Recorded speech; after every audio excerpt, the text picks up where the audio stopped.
ঢাকাই সিনেমার জনপ্রিয় অভিনেত্রী অপু বিশ্বাসকে এবার দেখা গেল ভিন্ন এক মঞ্চে। দীর্ঘদিন ধরে আওয়ামী লীগের হয়ে নির্বাচনী প্রচারণায় সক্রিয় ছিলেন তিনি। এমনকি সংরক্ষিত নারী আসনের সংসদ সদস্য হওয়ার সম্ভাব্য প্রার্থী হিসেবেও তার নাম শোনা গিয়েছিল। কিন্তু এবারের দৃশ্য সম্পূর্ণ উল্টো। অপু যোগ দিলেন বিএনপির আয়োজিত এক অনুষ্ঠানে।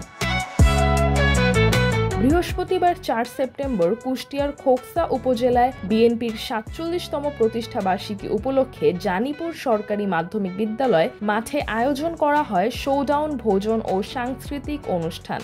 সেখানে অতিথি হিসেবে উপস্থিত ছিলেন অপু বিশ্বাস ও চিত্রনায়ক নীরব হোসেন। তাদের সেখানে যাওয়ার খবর ছড়িয়ে পড়তেই বিপুল জনতা ভিড় জমায় অনুষ্ঠানস্থলে।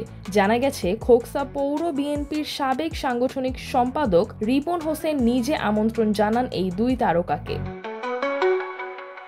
অনুষ্ঠানের মঞ্চে বক্তব্য রাখেন অপু বিশ্বাস।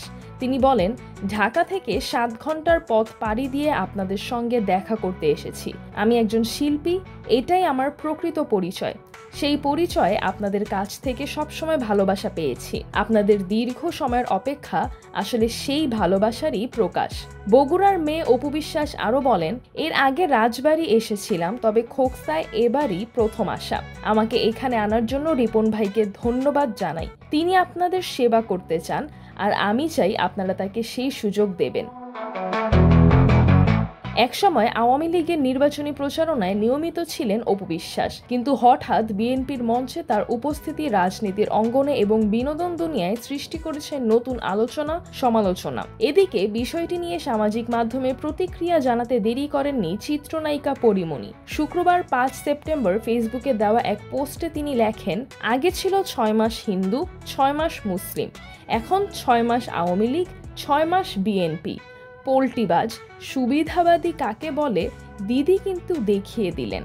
বাপ রে বাপ, কি জিনিস এটা! পরিমণির এই পোস্টের পর সামাজিক মাধ্যমে ব্যাপক আলোচনা শুরু হয়। অনেকে তার সঙ্গে একমত প্রকাশ করেছেন, আবার কেউ কেউ বিপরীত প্রতিক্রিয়া দিয়েছেন। রাজনৈতিক মাঠে তারকাদের উপস্থিতি নতুন কিছু নয়, তবে এবার অপু বিশ্বাসের আকস্মিক দলবদল ঘিরে রাজনৈতিক অঙ্গনে গরম আলোচনার ঝড় বইছে।